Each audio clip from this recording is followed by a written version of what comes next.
Seigneur, c'est votre humble serviteur, le pasteur Joshua José. À Mani, nous sommes les enfants de Dieu. L'heure est grave. L'heure est grave. Vous savez, c'est le temps où les élus de Dieu doivent rester dans la présence de Dieu. C'est le temps où nous devons saisir la pensée profonde de Dieu. En ce temps de la fin, Dieu nous a donné le message. Dieu a envoyé un homme. Un homme était dans la présence de Dieu. Son nom, c'est William Marion Branham. Par cet homme-là, par son ministère, par ceux qui vont naître, sortiront de son message. Dieu aura une épouse prête pour l'enlèvement. Nous devons étudier la parole de Dieu. Nous devons étudier les messages pour saisir la pensée profonde de Dieu. Nous ne pouvons pas seulement écouter ou à lire, mais nous devons étudier pour saisir la pensée profonde de Dieu. Parce que l'air est grave. L'air est grave. Pour rester sur les chemins étroits, sur les chemins, les pas ensanglantés. C'est-à-dire, la voie par laquelle l'ange de l'Éternel marche pour révéler sa parole. Pour que nous puissions suivre ces chemins. Parce que les messages, c'est le chemin, la vie et la vérité. Le message, c'est la révélation de Jésus-Christ.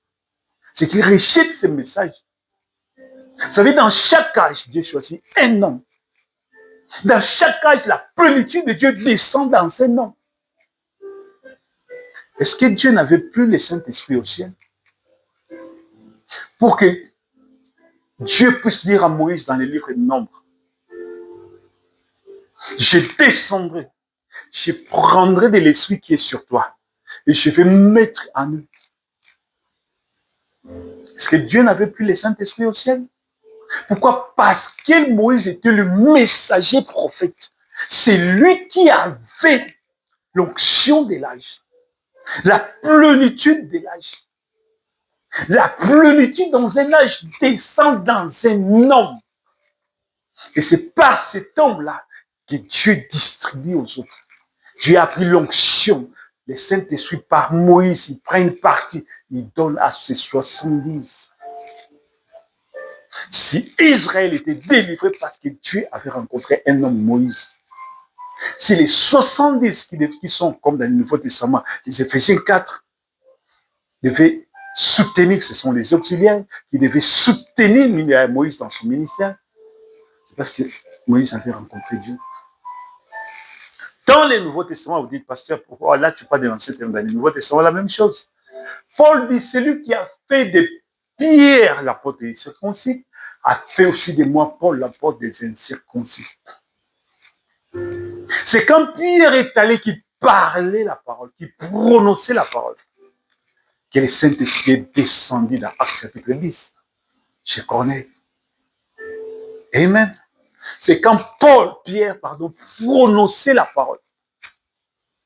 Vous allez voir, lisez Actes des Apôtres. Quelque part, les disciples, d'autres apôtres, ils sont allés prêcher la parole de Dieu. Mais personne n'était encore baptisé du Saint-Esprit. On devait faire appel à Pierre. C'est quand Pierre est arrivé, qu'il les a imposé les mains, qu'ils ont été baptisés du Saint-Esprit. Pierre était l'apôtre des circoncis, ça veut dire des juifs chrétiens qui croyaient en Jésus-Christ.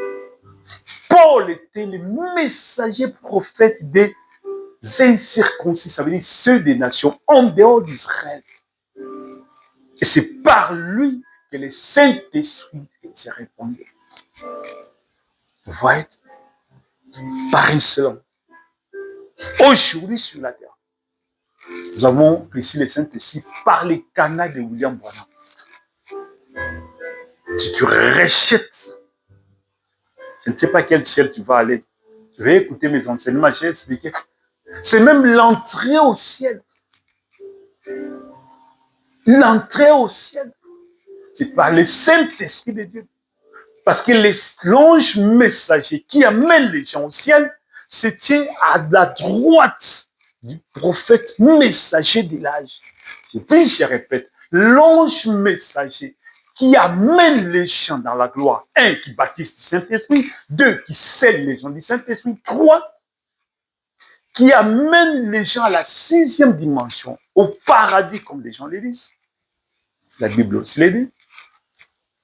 Se tient à côté du messager prophète.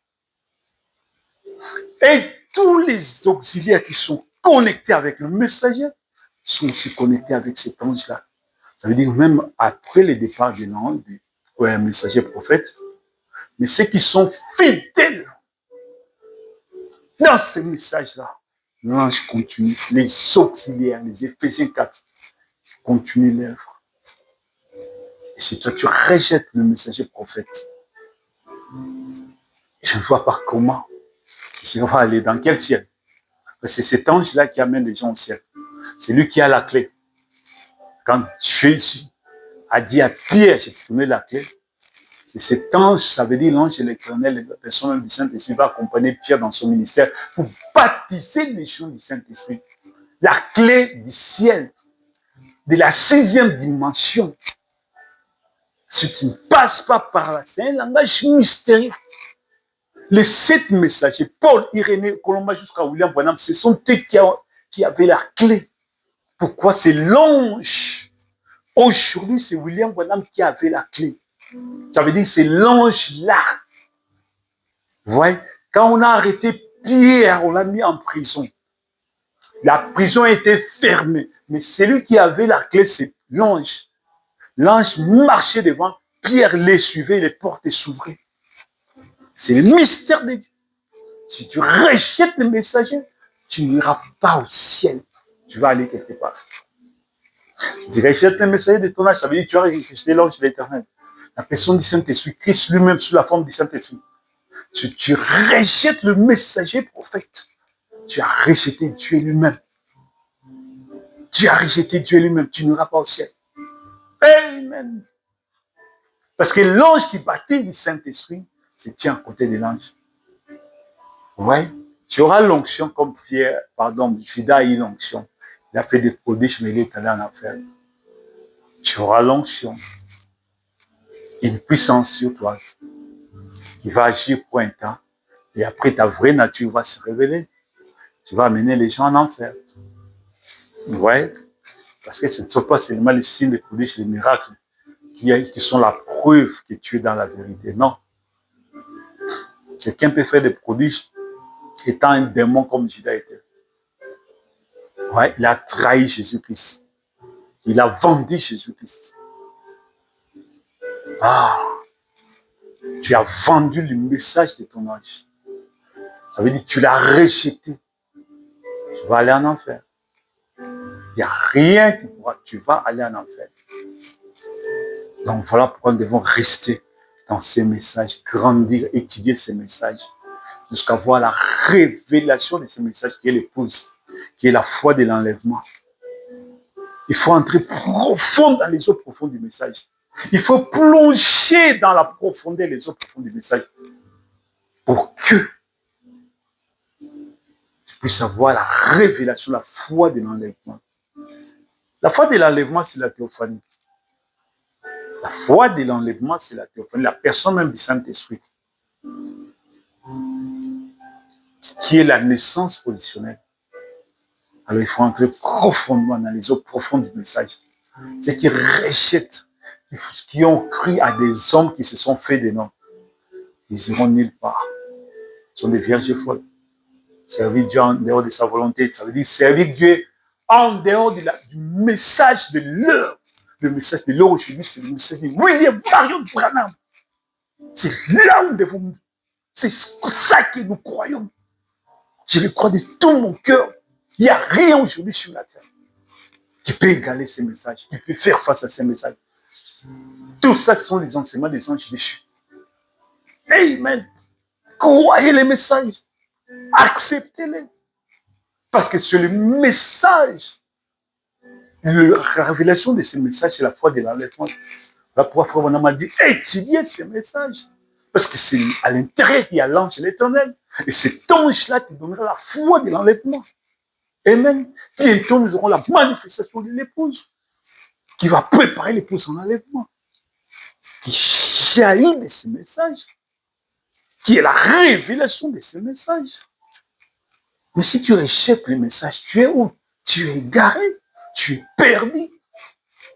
Et gloire à Jésus. Gloire à Jésus. C'est le Dieu d'Abraham qui est mon Dieu. C'est lui que je crois de tout mon cœur.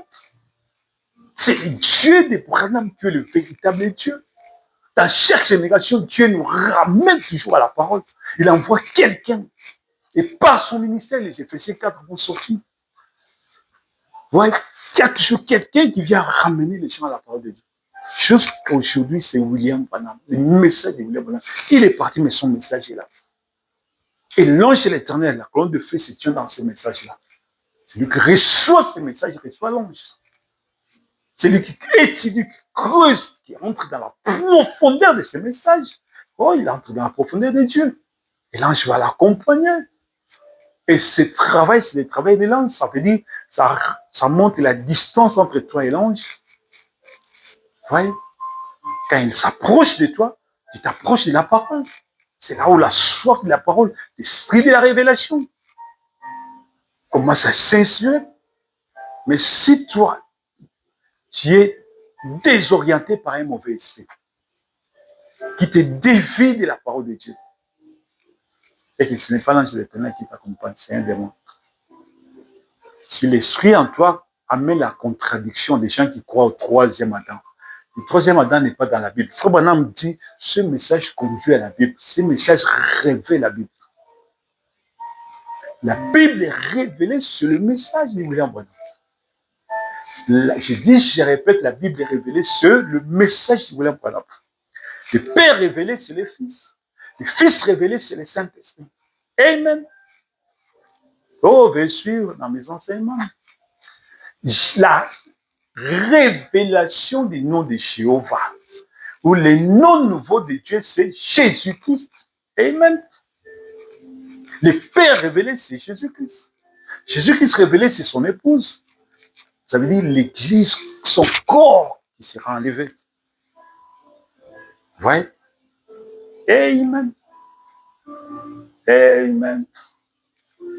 Voilà. La Bible révélée, c'est les messages. Les messages révélés, c'est l'épouse. Le tout est dans la Bible. Je veux dire, c'est de la révélation de la lumière, c'est la lumière. Et de la lumière, nous allons comme ça jusqu'à l'enlèvement. Amen. Gloire à Jésus, c'est votre imbécilité, les personnes de Dieu, c'est Amen. Amen. Amen. Amen. Aujourd'hui, Amen.